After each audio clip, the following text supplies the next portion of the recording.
ಆತ್ಮೀಯ H16 news ಅರ್ಥಾತ್ ತಿ ಸೀತಾರಾಮ್ ನ್ಯೂಸದ ವೀಕ್ಷಕರೇ, ನಾನು ನಿಮ್ಮವ ಎಂ ಆಯುಧ ಮಲ್ಲಪ್ಪ ಜೊತೆ ಅವರು. ತಾವು ಈಗ ಸುದ್ದಿಗಳ ಲೋಕಕ್ಕೆ ಎಂಟ್ರಿ ಹೊಡಿತಾ ಇದ್ದೀರಿ. ಈ ಸುದ್ದಿಗಳನ್ನು ಪ್ರತಿಯೊಂದು ನೋಡೋ ಜೊತೆಗೆ ನಿಮ್ಮ ಅಭಿಪ್ರಾಯಗಳನ್ನು ಹಂಚ್ತಾ ಇರಿ. ಯಾಕಂದರೆ ಈ ಸುದ್ದಿಗಳು ನಿಮಗಾಗಿ, ನಿಮ್ಮ ಬದುಕಿಗಾಗಿ, ನಿಮ್ಮ ವೈಚಾರಿಕೆಗಾಗಿ, ನಿಮ್ಮ ತಿಳುವಳಿಕೆಗಾಗಿಯೂ ನಿಮಗೂ ಗೊತ್ತು. ಜೊತೆಗೆ ನಮಗೂ ನಿಮ್ಮೊಂದಿಗೆ ಇದೊಂದು ಮಾತಾಡುವಂಥ ಜೊತೆಗೆ ಸುದ್ದಿಗಳನ್ನು ಬಿಡುವಂಥ ಕೆಲಸ. ಈ ಕೆಲಸದಲ್ಲಿ ನಾವು ನಿಮ್ಮೊಂದಿಗಿದ್ದೀವಿ ಅಂತ ಹೇಳ್ತಾ ನೋಡ್ತಾ ಇರಿ ಈ ಸುದ್ದಿಗಳನ್ನು. ಬಹಳ ವಿಷಯ. ಹೋದ ವರ್ಷ ಬೆಳಗಾವಿನಲ್ಲಿ ಏನು ಇದು ನಡೆದಿತ್ತು, ಅಧಿವೇಶನ, ಎಲ್ಲ MLA ಎಲ್ಲ MLC ಕೂತು ಚರ್ಚೆ ಮಾಡುವಂಥ ವಿಷಯ ಏನು ನಡೆದಿತ್ತು. ಆಗ ಕೂಡ ನಾವು ಸರ್ಕಾರದ ಜೊತೆಗೆ ಸಂಪರ್ಕ ಬೆಳೆಸಿ ಸರ್ಕಾರದಾಗೆ ಒತ್ತಾಯ ಮಾಡೋದ್ರಿಂದ ಸರ್ಕಾರದಾಗ ಆಗಿನ ಹಾಗೂ ಈಗಿನ ಕೃಷಿ ಸಚಿವರು ಚೆಲುವರಾಯ ಸ್ವಾಮೀಜಿಯವರು ಅವರು ಅರ್ಥ ಮಾಡಿಕೊಂಡ್ರು. ಕೂಡಲೇ ಅರ್ಥ ಮಾಡಿಕೊಂಡು ಒಂದು ಪತ್ರನ ಕೇಂದ್ರ ಸರ್ಕಾರಕ್ಕೆ ಬರೆದರು. 23% ಈ GI ಟ್ಯಾಗ್ ತೊಗರಿನಲ್ಲಿ ಪ್ರೋಟೀನ್ ಇದೆ, ಅಂದರೆ ಔಷಧಿ ಗುಣಗಳು ಹೆಚ್ಚಿದ್ದಾವೆ. ಅದಕ್ಕಾಗಿ ಕನಿಷ್ಠ 23% ಆದರೂ ಜಾಸ್ತಿ ಮಾಡಬೇಕು ರೇಟು ಅಂತ ಬರೆದರು. ಅವರು ಬರೆದ ಮೇಲೆ ಆಗಾಗಲೇ ಅದು ರೇಟ್ ಡಿಕ್ಲೇರ್ ಆಗೋದು ಮುಗಿದೋಗಿತ್ತು. ಅದಕ್ಕೆ ಸರ್ಕಾರದವರು ಮುಂದೆ ಬಂದಾಗ ಏನಾದರೂ ಮಾಡಬೇಕು ಅಂಥೇಳಿ ನಾವು ಕೇಂದ್ರ ಸರ್ಕಾರದ ಹತ್ರನೂ ಹೋಗಿದ್ವಿ, ರಾಜ್ಯ ಸರ್ಕಾರದ ಹತ್ರ ಹೋದ್ವಿ, ಮುಖ್ಯಮಂತ್ರಿ ಭೇಟಿಯಾಗಿದ್ವಿ, ಕೃಷಿ ಸಚಿವರಿಗೆ ಭೇಟಿಯಾಗಿದ್ವಿ.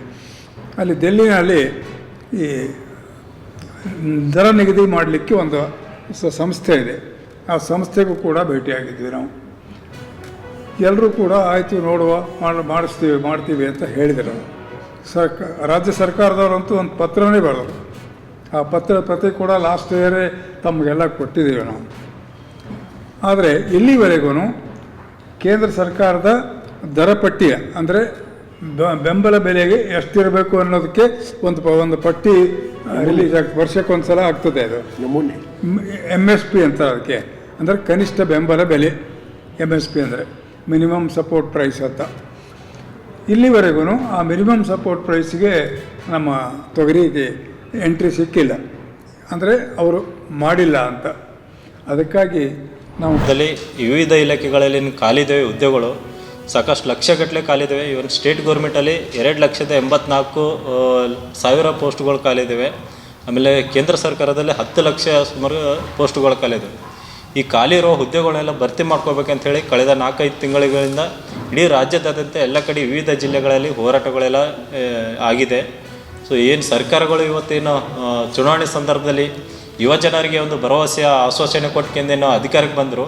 ಬಟ್ ಇವಾಗ ಅಧಿಕಾರಕ್ಕೆ ಬಂದ ಮೇಲೆ ಅವರ ಆಶ್ವಾಸನೆಗಳನ್ನ ಈಡೇರಿಸಬೇಕು ಕೇಳಕ್ಕೆ ಹೋದ್ರೇ ಇವತ್ತು ಹೋರಾಟನ ಹತ್ತಿಕ್ಕುವಂಥ ಕೆಲಸಗಳೆಲ್ಲ ಮಾಡ್ತಾಯಿದ್ದಾರೆ. ಸೊ ಲಾಸ್ಟ್ ಟೈಮ್ ಏನು ಧಾರವಾಡದಲ್ಲಿ ಡಿಸೆಂಬರ್ 1ನೇ ತಾರೀಕು ಹೋರಾಟ ದೊಡ್ಡ ಮಟ್ಟದಲ್ಲಿ ಪ್ಲ್ಯಾನ್ ಆಗಿತ್ತು. ಆಮೇಲೆ 10ನೇ ತಾರೀಕು ದೊಡ್ಡ ಮಟ್ಟದಲ್ಲಿ ಪ್ಲ್ಯಾನ್ ಆಗಿತ್ತು ನಮ್ಮ ಉದ್ಯೋಗ ಆಕಾಂಕ್ಷಿಗಳ ಹೋರಾಟ ಸಮಿತಿ ನೇತೃತ್ವದಲ್ಲಿ. ಬಟ್ ಸರ್ಕಾರ ಇವತ್ತು ಪೊಲೀಸರನ್ನ ಅಡ್ಡು ಬಿಟ್ಕೊಂಡು ಇವತ್ತು ಹೋರಾಟನ ಹತ್ತಿಕ್ಕುವಂಥ ಕೆಲಸ ಎಲ್ಲ ರೀತಿ ಮಾಡ್ತದೆ. ಯಾಕಂದ್ರೆ ನಮ್ಮ ಹಕ್ಕು ಉದ್ಯೋಗ ಇವತ್ತು ಸಂವಿಧಾನಿಕವಾಗಿ ಇರ್ತಕ್ಕಂಥ ಒಂದು ಪ್ರಜಾತಾಂತ್ರಿಕ ವ್ಯವಸ್ಥೆಯಲ್ಲಿ ಚಳುವಳಿ, ಪ್ರೊಟೆಸ್ಟ್, ಧರಣ ಇದೆಲ್ಲ ಒಂದು ರೈಟ್ಸ್, ಎಲ್ಲರೂ ರೈಟ್ಸ್ ಇದೆ. ಸೊ ಈ ರೈಟ್ಸ್ನೇ ಕಸ್ಕೊಳ್ಳೋಕ್ಕೆ ಇವತ್ತು ಸರ್ಕಾರ ನೋಡ್ತಾ ಇದೆ ಇವತ್ತು. ಸೊ ಇದನ್ನು ಖಂಡಿಸ್ಕೊಂಡು ಇಡೀ ರಾಜ್ಯದಾದ್ಯಂತ ಮತ್ತಿಷ್ಟು ಎಲ್ಲ ಕಡೆ ಉದ್ಯೋಗ ಆಕಾಂಕ್ಷಿಗಳ ಒಂದು ಹೋರಾಟ ಸಮಿತಿಯಿಂದ ವಿವಿಧ ಜಿಲ್ಲೆಗಳಲ್ಲಿ ಮತ್ತಿಷ್ಟು ಹೋರಾಟಗಳು ನಡೀತಾ ಇದ್ದಾವೆ. ಒಟ್ಟು ಸರ್ಕಾರದ ಮೇಲೆ ಒತ್ತಡ ತರುವಂಥ ರೀತಿಯಲ್ಲಿ ಎಲ್ಲ ರೀತಿಯ ಪ್ರಯತ್ನ ಮಾಡ್ತಾ ಇದ್ವಿ. ಸೊ ಇಲ್ಲಿ ಒಂದು ಅರ್ಥ ಮಾಡ್ಕೋಬೇಕು, ಇವತ್ತು ರಾಜ್ಯ ಮತ್ತು ಕೇಂದ್ರ ಸರ್ಕಾರಗಳು ಬರೀ ಇವತ್ತು ಚುನಾವಣೆ ಸಂದರ್ಭದಲ್ಲಿ ಅಷ್ಟೇ ಅಲ್ಲ, ಇವತ್ತು ಅವರೇನು ಆಶ್ವಾಸನೆಗಳು ಕೊಟ್ಟಿದ್ದಾರೆ ಅದನ್ನೆಲ್ಲ ಬೇಡಿಕೆಯನ್ನು ಈಡೇರಿಸೋ ನಿಟ್ಟಿನಲ್ಲಿ ಕ್ರಮ ಕೈಗೊಳ್ಳಬೇಕು ಅಂತ ಹೇಳ್ತಾ ಇದ್ವಿ. ಸೊ ಇತ್ತೀಚೆಗೆ ಏನು ಈ ಹೋರಾಟದ ಕಳೆದ 4-5 ತಿಂಗಳ ಒಂದು ಹೋರಾಟದ ಒಂದು ಪ್ರಭಾವದಿಂದ, ಒತ್ತಡದಿಂದ ಮೊನ್ನೆ ಮುಖ್ಯಮಂತ್ರಿಗಳು ಸದನದಲ್ಲಿ ಕೂಡ ಮಾತಾಡಿದ್ದಾರೆ. 56,000 ಪೋಸ್ಟ್ 2-3 ದಿನಗಳ ಹಿಂದೆ ಆಳಂದ ತಾಲೂಕಿನ ಕುರುಬ ಸಮಾಜದ ಕೆಲವು BJP ಮುಖಂಡರು ಮತ್ತು ಮಾಜಿ ಶಾಸಕರ ಖಾಯಂ ಗಿರಾಕಿಗಳಂದರೂ ತಪ್ಪಾಗಲಾರದು. ಅವರು ಸನ್ಮಾನ್ಯ ಶ್ರೀ BR ಪಾಟೀಲ್ ಅವರಿಗೆ ಆಪಾದನೆ ಮಾಡುತ್ತಾರೆ. ಏನೆಂದು ಆಪಾದನೆ ಮಾಡ್ತಾರೆ ಅಂದರೆ, ಆಳಂದ್ ಮತಕ್ಷೇತ್ರದಲ್ಲಿ ಕುರುಬ ಸಮಾಜದವರಿಗೆ ಸಂಪೂರ್ಣವಾಗಿ ನಿಷ್ಕಾಳಜಿ ಮಾಡುತ್ತಿದ್ದಾರೆ.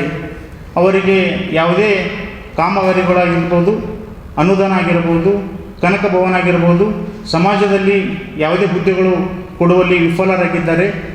ಕೂಡಲೇ ನಮ್ಮ ಸಮಾಜಕ್ಕೆ ಕೊಡಬೇಕು ಎಂಬ ಮಾತನ್ನು ಅವರು ಹೇಳ್ತಾರೆ. ಆದರೆ ಆ ಪತ್ರಿಕಾಗೋಷ್ಠಿ ಮಾಡಿದಂಥ ಸಮಾಜದ ಮುಖಂಡರಲ್ಲಿ ಅವರಿಗೆ ನಾನೊಂದು ಪ್ರಶ್ನೆ ಕೇಳ್ತೀನಿ ಈ ಪತ್ರಿಕಾಗೋಷ್ಠಿ ಮೂಲಕ. ಹೋದ ಸಂದರ್ಭದಲ್ಲಿ ಶಾಸಕರಾದಂಥ ಸುಭಾಷ್ ಗುತ್ತೇದಾರ್ ಅವರು ಇದ್ದಾಗ ತಾಲೂಕು ಪಂಚಾಯತಿ ಅಧ್ಯಕ್ಷರು ಅವರೇ, ಜಿಲ್ಲಾ ಪಂಚಾಯತಿ ಅಧ್ಯಕ್ಷರು ಅವರೇ, ಹಾಗೂ ತಾಲೂಕಿನ ಶಾಸಕರು ಕೂಡ ಅವರೇ, ರಾಜ್ಯ ಸರ್ಕಾರವೂ ಕೂಡ ಅವ್ರದೇ, ಕೇಂದ್ರ ಸರ್ಕಾರವೂ ಕೂಡ ಅವರದೇ.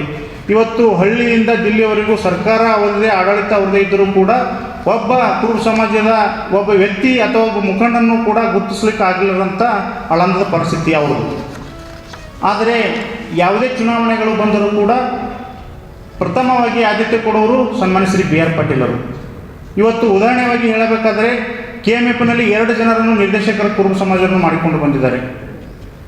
ಹಾಗೂ ಜಿಲ್ಲಾ ಪಂಚಾಯತ್ ಚುನಾವಣೆ ಸಂದರ್ಭದಲ್ಲಿಯೂ ಕೂಡ ಟಿಕೆಟ್ ಕೊಡುವಲ್ಲಿಯೂ ಕೂಡ ಯಶಸ್ವಿಯಾಗಿದ್ದಾರೆ. ಇವತ್ತು ಇವೆಲ್ಲವೂ ನೋಡಿದಾಗ ಮತ್ತೆ ಗ್ಯಾರಂಟಿ ಸಮಿತಿ ಅಧ್ಯಕ್ಷರು ಸದಸ್ಯರು ಕೂಡ ಕುರುಬ ಸಮಾಜಕ್ಕೆ ಕೊಟ್ಟಿದ್ದಾರೆ. ಸುಮಾರು ಇವೆಲ್ಲವೂ ನೋಡಿದಾಗ ಪ್ರತಿಯೊಂದು ಹಳ್ಳಿಗೂ ಕೂಡ ಸುಮಾರು 15ರಿಂದ 20 ಲಕ್ಷದವರೆಗೆ ಒಂದೊಂದು ಕಡೆ 50. ಇವತ್ತು ಮಾಧ್ಯಮದ ಮುಖಾಂತರ ನನಗೆ ತಿಳಿದು ಬಂತು, ಏನು ಒಂದು SIT ರಚನೆ ಮಾಡಿ ಆಳಂದದಲ್ಲಿ ವೋಟ್ ಡಿಲೀಟ್ ಪ್ರಯತ್ನ ಆಗಿದೆ ಅಂತ ಒಂದು ಪ್ರಕರಣದಲ್ಲಿ ನಮ್ಮ ತಂದೆಯವರು ಸುಭಾಷ್ ಗುತ್ತೇದಾರ್ ಅವರು ಹಾಗೂ ನನ್ನ ಮೇಲೆ ಒಂದು ಚಾರ್ಜ್ ಶೀಟ್ ಮಾಡಿದ್ದಾರೆ ಅಂತಂದು ಗೊತ್ತಾಯಿತು. ಆದರೆ ಇದು ಒಂದು 2023ರಲ್ಲಿ ಫೈಲ್ ಆದ ಕೇಸು. ನಂತರ BR ಪಾಟೀಲ್ ಕಾಂಗ್ರೆಸ್ದಿಂದನೇ ಅವರು ಆಯ್ಕೆ ಆಗ್ತಾರೆ. ಆಮೇಲೆ ಅವ್ರ ಸರ್ಕಾರ ಬರುತ್ತೆ.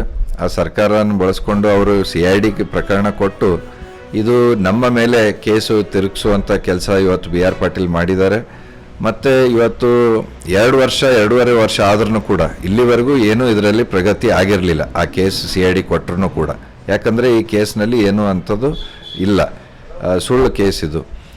ಬಟ್ ಯಾವಾಗ ರಾಹುಲ್ ಗಾಂಧಿ ಒಂದು ಡೆಲ್ಲಿಯಲ್ಲಿ ಪ್ರೆಸ್ ಮೀಟ್ ಮಾಡಿ ಬಿಹಾರ್ ಎಲೆಕ್ಷನ್ ಸಂದರ್ಭದಲ್ಲಿ ಅಲ್ಲಿ ಜನರ ಮೇಲೆ ಒಂದು ಕನ್ಫ್ಯೂಷನ್ ಕ್ರಿಯೇಟ್ ಮಾಡಬೇಕು, ಹೊಸ ನೆರೆಟಿವ್ ಕೊಡಬೇಕು, ವೋಟ್ ಚೋರಿ. ಯಾಕಂದ್ರೆ ಹೋದ ಸರ್ತಿ ಅವರು ಸಂವಿಧಾನ ಬದಲಾವಣೆ ಅಂತಂದು ನೆರೆಟಿವ್ ಕೊಟ್ಟಿದ್ರು. ಈ ಸರ್ತಿ ವೋಟ್ ಚೋರಿ ಅಂತಂದು ತಮ್ಮ ಸೋಲನ್ನು, ತಮ್ಮ ವಿಫಲ ನಾಯಕತ್ವವನ್ನು ಜನರು ಅಕ್ಸೆಪ್ಟ್ ಮಾಡ್ತಾ ಇಲ್ಲ.